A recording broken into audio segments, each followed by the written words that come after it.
আসসালামু আলাইকুম গাইস, আশা করি তোমরা সবাই ভালো আছো। আলহামদুলিল্লাহ আমি তোমাদের দয়া ভালো আছি। প্রতিদিন মতন আজকে তোমাদের মাঝে রান্নার ভিডিও নিয়ে আসছি। আজকে লাল পোয়া দিয়ে আলু দিয়ে টমেটো দিয়ে রান্না করবো। ফার্স্টে কড়াই বসিয়ে দিয়েছি, পরিমাণ তেল দিয়ে দিচ্ছি। এই যে মাছটা মেখে নিয়েছি, তোমাদেরকে দেখাইতে পারি না, এখন মাছটা দিয়ে দিয়েছি, দিয়ে উল্টিয়ে নিচ্ছি।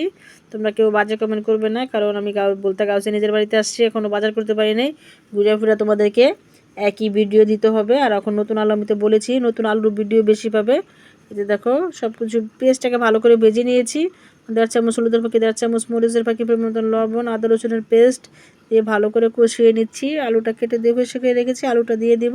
আর আমি আজকে একটু বাহিরে গেছিলাম ঘুরতে, তোমার এই জন্য ভিডিও ছাড়তে দেরি হইতেছে। আর আমি এখানে আসার পরে একটু বাহিরে যাওয়া হয়, তোমার এই জন্য ভিডিও তোমাদেরকে দিতে দেরি হয়।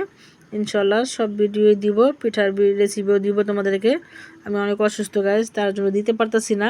আমার হাত পায়ে তোমাদের সাথে তো বারবার শেয়ার করতেছি, হাত পায়ে গিরা প্রচণ্ড ব্যথা করে।